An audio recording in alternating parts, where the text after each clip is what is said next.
Howdy folks, Spencer here, and today I've got the latest batch of STO news. Some of this is going to be something that you like, and some of it is going to very much irritate some of you. So let's just dive into the big topic here, the reason for that clickbaity picture and all that. Cryptic, as of the patch that goes live, about 12 hours as of me recording this video, is going to remove the dilithium ore that you get from completing a reputation up at tier 5.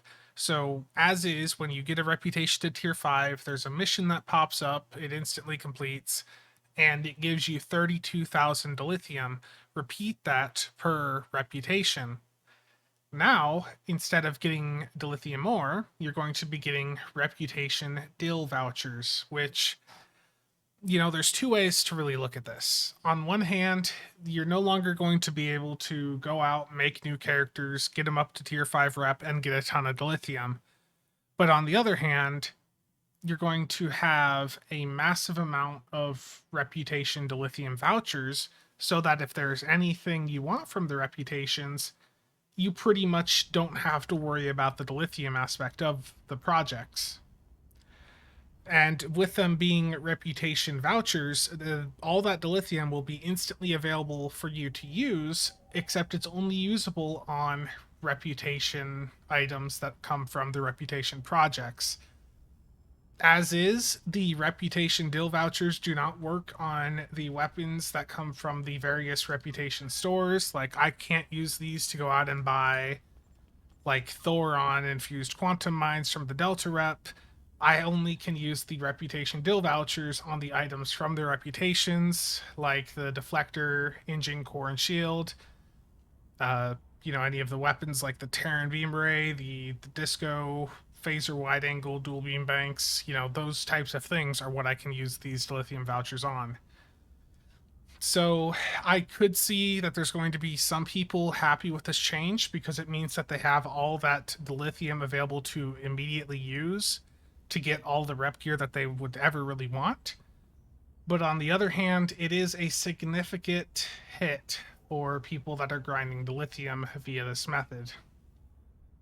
So there's definitely pros and cons to the situation, but I do have to say, as much as I may not be a fan of it, because I very much am one of those people that has went and worked on new characters to explicitly to get them the dilithium from the reputation to, just have a boatload of dilithium from that in the past. It is something that I think is going to help the dilithium exchange, and I know some people may disagree. I've had some conversations already, but I think that there were more people abusing or taking advantage of this mechanic than some would believe, because I just think, getting a new character and taking it up to tier 5 in your reputations is fairly easy to do. So I think that this is going to remove some of the dilithium that is being pushed onto the market, but it's not, the only, it's not the end solution. There's got to be more done to help remove some of the dilithium from the market. Personally, and some people will most likely disagree with this, but for reasons I'm not going to specify, I would largely blame most of the both EC and dilithium issues we have had over the past couple of years to the Admiralty system. I'm not going to dive into that too much because I will make some people very angry if I do. And I quite enjoy using the system as is too, sometimes. But there's a lot of EC and dilithium to be had through the Admiralty system. And I think that the Admiralty system, if they ever wanted to actually resolve the EC inflation issues or the dilithium issues, they would really need to start taking a look at Admiralty again. But I don't think they want to do that because Admiralty is a way that sells them ships. So, bit off track there, but main point, they're removing dilithium ore from the T5 rep projects and replacing them with reputation dilithium vouchers. It's going to be a change that helps new players more. Those reputation Dil vouchers, like I said, you have instant access to all the dilithium there, so you can immediately go and get the rep gear you wanted, you don't have to wait to refine it. But if you were intending to use that dilithium for other things, well, now you're screwed. That was the only thing that was really notable from the patch, but there was also bridge officers, which may be reclaimed, can no longer be converted into training manuals, so you can't get free training manuals. I don't think that was that big of a deal. And they resolved an issue with lock trajectory where its cooldown was resetting after use. Apparently, that's only supposed to be a thing if you have the improved lock trajectory trait, which I believe comes off the Mars. So, if you actually used lock trajectory, now you can only use it in that fashion with the trait off of the Mars. So have fun going out and getting a lockbox ship just for that. Next up, okay, I already talked about the rep deal. We've got the first contact day event starting on April 5th. And this will be running through April 26th. This is not part of the year-long event campaign. There's a few different queues you can do for this. You can do Synthwave, there's the Bozeman Ground Patrol, and you can do the one where you build a rocket. The rocket building one is easiest to do. You just get one part from each area, and then you can pretty much AFK it. You can also just do that in a private if you want to just AFK it entirely, pretty much. So if you're someone that wants to AFK it, just run it as a private. It's really easy to run a private queue. The rewards for this event for completing it is going to be an android that is a ground combat pet. And I would love to say that this excites me, but the issue is I'm not much of a person that cares about ground, and from what I recall, these combat pets usually suck quite significantly. So if you like the android, from Picard there, you can go and have that. Just don't expect it to actually contribute much to your ground performance. You'll also get a specialization point, 25,000 lithium ore, the launch toy rocket social device, which doesn't really do much, and the hollow emitter Phoenix shuttle, which are both just visual things for you to spam in social zones. Next up, we have an Admiralty bonus week. These that you'll get a little bit more XP from your Admiralty missions. Nothing big there. And we have a 30% sale, flash sale now going on for promo packs. So, as some of you may have noticed, promotional packs have not really crashed much on the exchange. They are still fairly expensive. They're 29 to 30 million. The very highly sought after Delta Alliance promo packs are 40 plus million right now.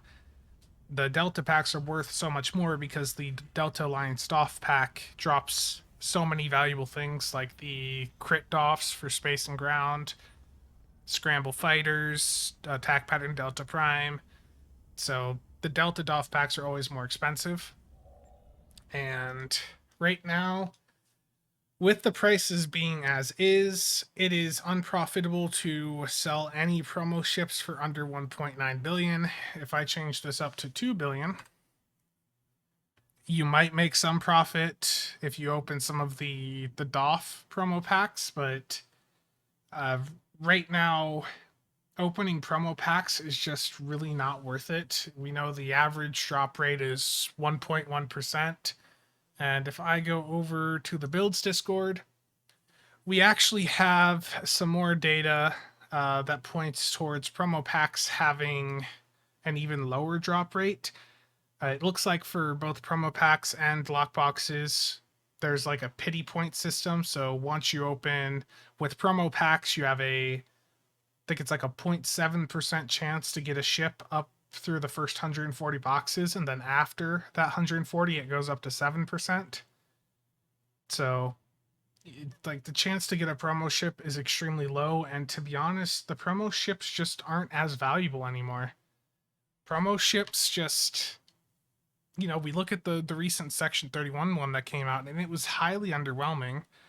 I did get some criticism because I criticized the ship, people saying I hate the game and all that, but I own many more promo ships than the people giving me that shit for saying that, probably do. And it's not that I hate, promo packs or gambling. It's a lot of these promo ships that they've been releasing in the past couple of years just don't have, any value to them. Like that Section 31 ship was equivalent to the C-Store Legendary Mirror Galaxy X, which was available account wide for $60 or even $39 during the recent bundle sale they did. I'm not someone that is afraid of going after promo ships or lockbox ships. I've got, quite a few from over the years.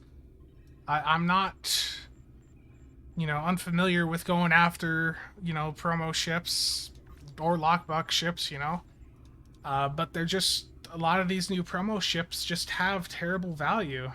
It's really, at the end of the day, that's what I can say with that. And you look at the drop rate for them and how much they sell for, you can't even sell them on the exchange. If you sell a promo ship on the exchange at 1.5 billion, you're just straight up throwing money away.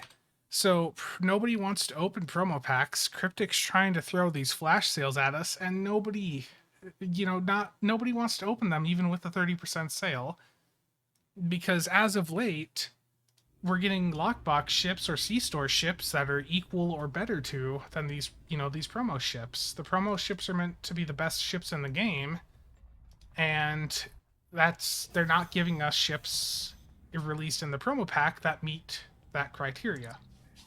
So promo packs still very expensive. That's not going to change. I don't want to open them anymore. I know many other gamblers that don't want to touch promo packs at all. And I almost forgot the last thing I wanted to talk about. Let me pull it up here. Cryptic did just announce a new lockbox ship on the 10 Forward stream. This is going straight to the Infinity Lockbox. I think this goes live Tuesday with the first Contact Day event. This is a Command Science Dreadnought. It's, it's another Command ship. I know not everyone's a fan of Command. To me, I would like every ship to have Command, but that's because of the types of builds I do and the content I run. This ship sort of reminds me of the Courage in a way, but it's a worse version of the Courage. And let's go through here. The console on it, that's really small. Passives for 25% radiation damage, some resistance, and the clicky on it is basically a heal that will scale up with the amount of incoming energy damage that you receive, basically. It does say 5-second recharge on the console on this picture, but that was just a bug from them showing it on the stream there. The actual cooldown will be 120 seconds, but overall, the console here isn't going to be that great. The trait gives you plus 35 to Control X, Drain X, and EPG skills. It stacks 5 times, so the trait's not the worst thing ever. But it's not going to see much use. Because that is, with 5 stacks, I didn't even notice that. With the 5 stacks, that's 175. Yeah, 175 to Control X, Drain X, and EPG skills. But you have to use Bridge Officer abilities that increase your damage resistance rating.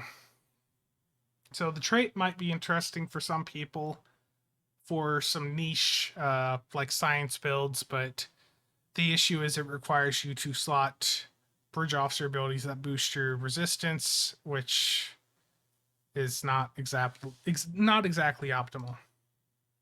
The stations on the ship: Commander Psi with Command, Ensign Science, Lieutenant Commander Engineer with Command, so dual command seats. I'm fine with that. Lieutenant Commander Universal, and Lieutenant TAC. I don't think this ship's going to be that popular. I think some people in the high end might want to try this ship out just to see how it does, but to me it's a worse version of the Courage. It does look like it could do fairly well with a torp boat, but I think there's many more affordable options like the Trailblazer that just came out in the Terran bundle, I think that would probably match or beat this new Lockbox ship, the Marian Command Science Dreadnought. And it does have some unique pets on it that steal health from your opponents and then give that health back to you. So some people might find those pets quite interesting. The pictures they showed on stream of them, they did look sort of nice looking for shuttles, but I mean, there's so much FX spam in a match that it doesn't matter what your ship or your pets look like, you're not going to see them, especially on a science ship like this where you're most likely going to take advantage of some science abilities. You're not going to see what your pets look like. So they may look nice, but you're not going to see that in any actual combat. Overall, I think this ship, it's going to perform fine. But I would say to most people looking at this, probably just look at the Trailblazer and the Seesaw. It's going to offer extremely comparable performance. I think that wraps up this video, though. I think that's all of the news for this week. I went over the Dil, I went over First Contact Day, Admiralty, the promo packs, and the new ship they just announced. So if you have any questions or comments, leave them down below. Thank you again to everyone that has supported me by being a channel member, a Patreon member, or a Twitch subscriber. I'll be streaming again this Saturday, I believe, and I'll have the video on how to get high crit chance. I've actually got a fair bit of progress done on that and should have that out on Monday, April 4th. Thanks for watching all. See you all next time.